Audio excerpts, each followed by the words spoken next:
Baik, syaitan ini disebutkan dalam sebuah hadis Nabi SAW dari hadis Abu Hurairah. Nabi SAW bersabda, "Ya'ti syaitanu ahadakum fayaqulu man khalaqa kada wa kada." Syaitan akan datang membisikkan salah seorang dari kalian lalu mengatakan siapa yang menciptakan ini dan itu. Hatta yaqula lahu man khalaqa rabbak. Sampai nanti dia akan membisikkan mengatakan siapa yang menciptakan Tuhanmu. Fa idza balaga dzalika falyasta'id billahi wal yantahi. Kalau sudah sampai pada bisikan itu dia harus segera berhenti atau setiap sampai padanya bisikan seperti ini berhenti. Berlindung kepada Allah dan berhenti. Juga dalam sebuah hadis yang lain, cukup panjang saya terjemahkan saja.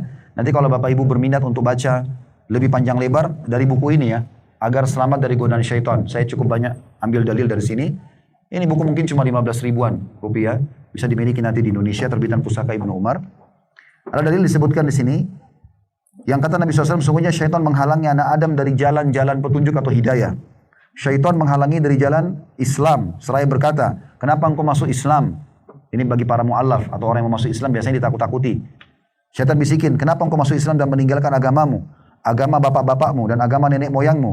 Lalu orang itu tidak mengikuti syaitan dan dia tetap masuk Islam. Lalu syaitan pun menghalanginya dari berhijrah, pindah dari sebuah wilayah yang dia tidak bisa beribadah kepada wilayah yang bisa beribadah. Lalu syaitan mengatakan, mengapa engkau akan hijrah, meninggalkan tanah dan langitmu? Orang itu tetap hijrah. Bagikan kuda yang terikat tali, berat maksudnya. Tapi orang itu tidak memperdulikan syaitan, lalu dia hijrah.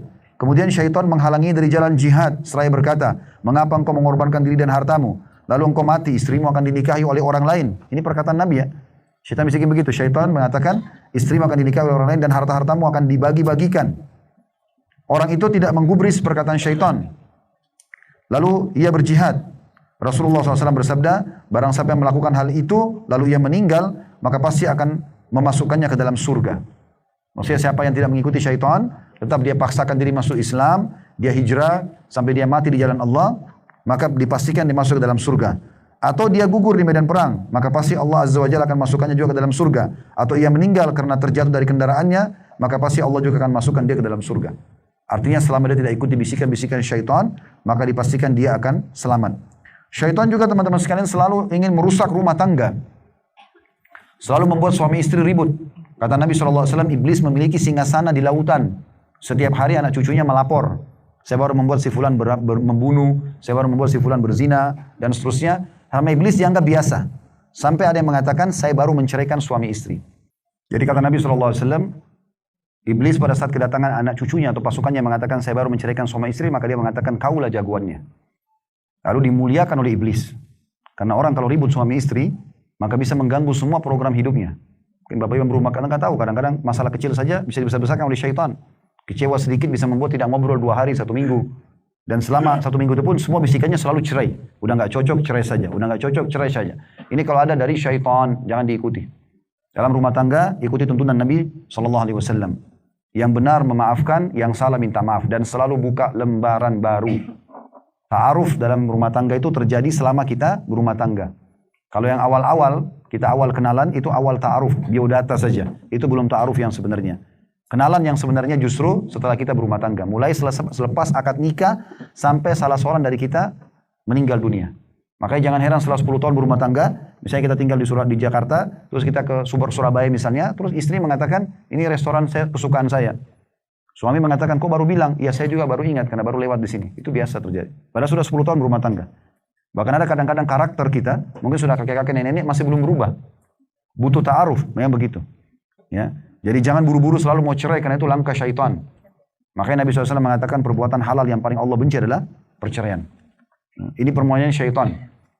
Jadi jangan pernah biarkan syaitan menguasai ini. Makanya Nabi SAW mengatakan wanita ahli surga adalah wanita yang kalau dia disakiti atau dia menyakiti, dia akan datang memegang tangan suaminya sambil mengatakan, saya tidak bisa pejamkan mata sampai kau ridho kepadaku. Jadi dia tidak buka pintu syaitan. Ini sudah panjang lebar kami jelaskan dalam masalah rumah tangga, tapi di sini saya kasih gambaran umumnya. Itu salah satu langkah syaitan. Juga langkah syaitan adalah menanamkan perselisihan dan permusuhan. Jadi selalu yang dibisikkan adalah supaya kita berselisih. Sampai kita lupa kelebihan pasangan, kelebihan teman, kelebihan tetangga. Yang kita ingat selalu kekurangannya dan kesalahannya. Ini bisikan syaitan. Tidak boleh diikuti. Makanya Nabi SAW mengatakan, Inna syaitana kad aisa an ya'budahul musallun fi jaziratil Arab. Syaitan sudah putus asa untuk tidak disembah oleh orang-orang yang sholat di Jazirah Arab, walakin fit tahrishi bainahum. Tapi dia selalu masukkan perselisihan di antara mereka. Selalu ditanamkan permusuhan-permusuhan. Syaitan juga suka sekali mengganggu orang yang mau sholat. Terutama orang yang sholat. Kalau orang yang malas sholat sudah temannya syaitan. Tidak perlu digoda. Tapi orang yang mau sholat begitu azan, maka itu bisa digoda oleh syaitan. Begitu disebutkan dalam sebuah hadis yang sahih. Kata Nabi SAW, "Idza nudiya bis-sholati adbara syaitan wa lahu durab." Kalau azan dikumandangkan maka syaitan lari terkentut-kentut. Hatta la yasma'u azan, sampai dia tiba di sebuah tempat yang tidak terdengar azan. Fa idza qudiya al-adzanu aqbala. Dan kalau azan selesai dia kembali datang lagi. Fa idza thuwiba biha adbara. Kalau diiqamahkan salat maka dia lari lagi. Fa idza qudiyat tathwibu aqbal. Kalau iqamah selesai maka dia kembali lagi. Hatta yahtira bainal mar'i wa nafsi. Sampai dia menggoda orang-orang yang salat, membuat dia lupa ya, orang yang salat itu. Yaqul sambil berkata, "Uzkur hadza wa kadza ma lam yakun yadhkur." Syaitan mengatakan ingatlah ini, ingatlah itu, dan dia sampai teringat apa-apa yang dia belum teringat sebelumnya. Hatta yadhallu ar-rajulu in yadri kam shalla. Sampai seseorang lupa berapa rakaat dia salat. Itu dari syaitan. Kalau Bapak Ibu tanya, lalu bagaimana solusinya Ustaz? Solusinya disebutkan dalam hadis Utsman bin Abi Mad'un radhiyallahu anhu. Di buku ini tidak disebutkan ya. Tapi ada riwayat lain, beliau pernah datang kepada Nabi SAW mengatakan, "Ya Rasulullah, saya kalau salat kadang-kadang ingat, kadang-kadang tidak." Kata Nabi SAW itu syaitan, golongan syaitan namanya khinzib. Ya. Itu khinzab, dia bertengkar di sebelah kiri kuping musalli, dan dia selalu mengingatkan ini dan itu. Kalau datang kepadamu, bacalah isti'adzah. A'udzubillahi minasyaitonirrajim, lalu meniuplah ke sebelah kiri 3 kali. Tiup ke sebelah kiri 3 kali. Maka kata Utsman bin Affan, setelah saya amalkan itu, maka tidak lagi datang syaitan mengganggu dalam sholatku. Syaitan juga selalu apapun yang menyimpangkan kita dari jalan Allah Subhanahu wa taala akan dilakukan oleh dia, apapun sifatnya. Ya. Yang kira-kira bisa membuat kita mencintai kemaksiatan, jauh dari dosa, jauh dari amal soleh, maka itu akan dilakukan oleh dia. Akan dilakukan oleh dia. Dan yang paling sering ya, didekati oleh syaitan, yang paling mudah adalah disebutkan dalam hadis kaum wanita. Maka ibu-ibu hati-hati. Karena kata Nabi SAW, kalau wanita keluar, maka istashrafaha syaitan. Istishraf itu, kalau orang mau lihat satu benda yang jauh, sulit dijangkau oleh mata karena silau misalnya, maka biasa orang taruh tangannya di atas dahinya. Seperti ini kan. Namanya istishraf. Jadi supaya dia bisa lihat yang jauh itu. Kalau semua perempuan keluar, istashrafaha syaitan, kata Nabi. Syaitan itu teliti melihat perempuan itu. Ya, sampai nanti bagaimana dia bisa tergelincir atau menggelincirkan orang lain. Karena kapan perempuan ingin melakukan perbuatan dosa pasti terjadi. Sekarang kalau perempuan mau berzina, terjadi zina itu. Tapi kalau dia tidak mau, tidak akan terjadi kecuali dia diperkosa. Beda dengan laki-laki. Ya. Maka kuncinya memang di situ. Bukan berarti kita katakan wanita itu buruk, tidak. Tapi memang syaitan menunggangi ini. Karena Allah Subhanahu wa taala memberikan pada mereka daya tarik bagi kaum laki-laki. Allah mengatakan dalam Al-Qur'an, "Zuina lin-nasi hubbus syahwati minan nisa." Dihiasi pada diri laki-laki 2 hal, hub, rasa suka, dan syahwat. Ingin menyentuh, ingin melakukan hubungan biologis, gitu kan, pada kaum wanita. Maka syaitan menunggangi keadaan ini. Ya. Kemudian ada juga yang hal penting mungkin berhubungan dengan syaitan ini, tapi ini panjang kalau mau dijelaskan.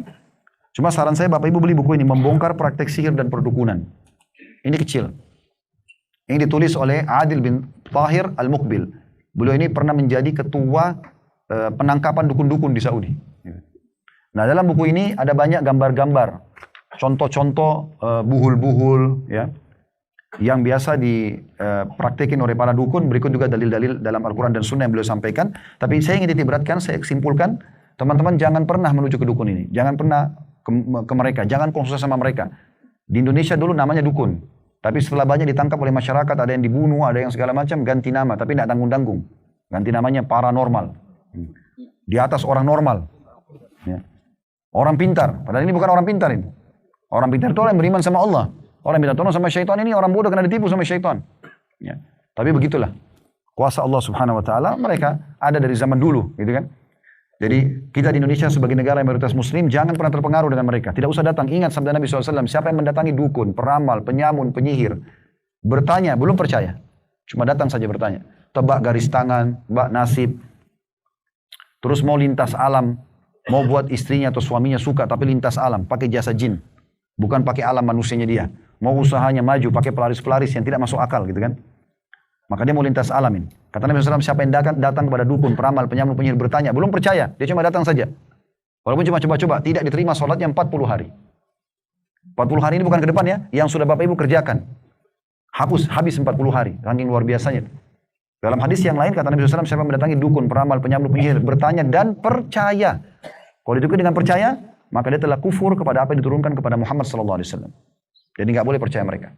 Bapak Ibu sudah tahu belum? Hukum, kalau ada hukum Islam, dukun itu hukumnya kalau ketangkap, kepergok, lagi praktek, dipenggal. Dipenggal. Di Saudi ini kalau ditangkap mereka, dimasukin penjara. Walaupun di penjara mereka tobat, hukumnya tetap penggal. Tobat itu urusan dia sama Allah. Tapi keburukan yang dia lakukan sudah terlalu banyak. Menceraikan suami istri. Ya. Banyak sekali yang terjadi kerusakan. Saya sarankan pakai alam kita saja manusia. Sederhana. Saya kalau mau buat istri saya suka, bagaimana caranya? Saya buat baik sama dia. Tatapan mata saya syahdu, ucapan saya santun, tangan saya ramah. Saya melindungi dia, penuhi kebutuhannya. Dia jatuh cinta kok. Untuk apa bawa fotonya ke dukun? Lintas alam.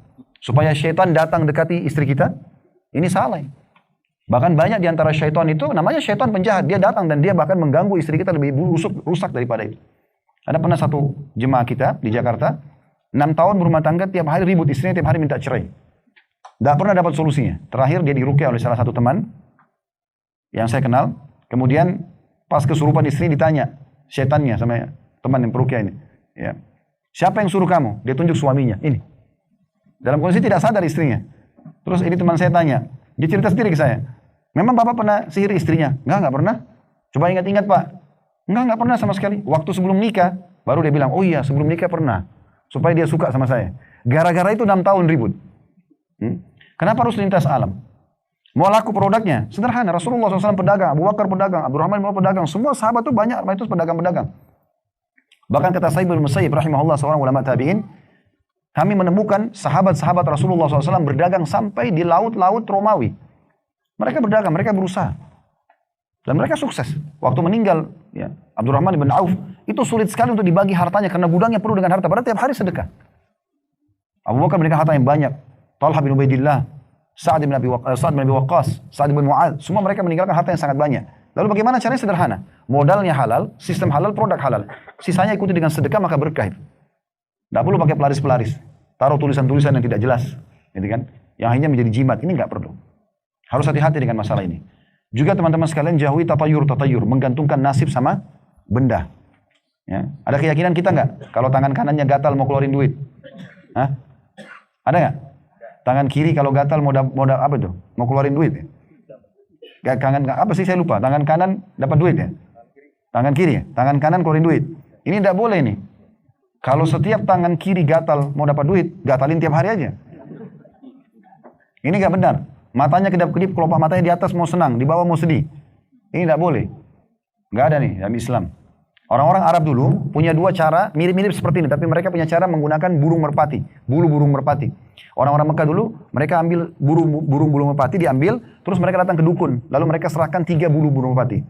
Satunya ditulis jalan, kerjakan, yang satu tidak kerjakan, yang satu kosong, ditaruh satu kotak.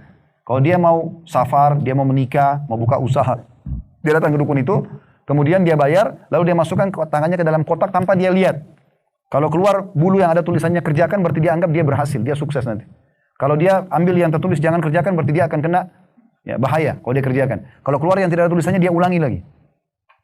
Itulah diambil dari kata-kata tatayur, menggantungkan nasib sama burung. Ada juga cara yang kedua, mereka lepaskan burungnya itu. Kalau mereka misalnya mau ke arah barat, burungnya ke arah barat terbangnya, nah berarti dia akan berhasil. Kalau ke arah kiri, ke arah timur, berarti dia akan celaka. Nah ini cara orang-orang kafir Quraisy dulu. Dan ini dihapus dalam Islam. Tidak ada semua itu, Bapak Ibu sekalian. Jangan pernah caci maki dan salahkan waktu. Saya punya pengalaman waktu hari di Makassar, di klinik ayah kami di Makassar. Waktu itu saya kebetulan disuruh pegang yayasan. Kemudian ada satu anak sahabat ayah saya. Jadi ayahnya anak ini sahabat ayah saya. Minta pekerjaan, kami kerjakan di yayasan. Terus hari pertama dia kerja, kami sempat titipin sesuatu, dia naik motor untuk ke satu tempat. Mereka cerita dia tiba-tiba datang, kondisinya luka-luka dan dia habis tabrakan sama orang lain. Setelah itu, kebetulan karena kami ada klinik, langsung diobatin di klinik itu, saya sempat tanya, kenapa? Oh tadi saya nggak sengaja, saya tabrakan begini dan begitu, selesai. Akhirnya orang yang ditabrak itu kita sudah ganti rugi dan selesai. Nah, saya sempat dengar beberapa suster di situ ngomong, dari jauh gitu. Mereka bilang, itu kan karena hari Selasa. Terus saya tanya, memang kenapa hari Selasa? Loh Ustaz belum tahu, hari Selasa itu kan hari sial. Ini nggak boleh. Makanya Nabi SAW bilang apa? La tasubud dahar. Allah berfirman dalam hadis qudsi, la tasubudar fa innid dahr. Jangan pernah caci maki dan salahkan waktu karena aku penciptanya, kata Allah. Semua hari baik. Ada yang lebih baik ya, hari Jumat lebih baik, tapi tidak ada hari sial. Allah ciptakan semuanya baik. Semua persepsi negatif ini teman-teman hapus. Gak boleh ada semua ini. Karena ini semua membuka pintu-pintu syaitan. Nah, ini kurang lebih yang saya kasih gambaran. Begitu saja teman-teman sekalian, semoga bermanfaat. Kalau ada benar pasti dari Allah, kalau ada salah dari saya mohon dimaafkan. Subhanakallahumma bihamdika, asyhadu an la ilaha illa anta astaghfiruka wa atubu ilaik. Wassalamualaikum warahmatullahi wabarakatuh.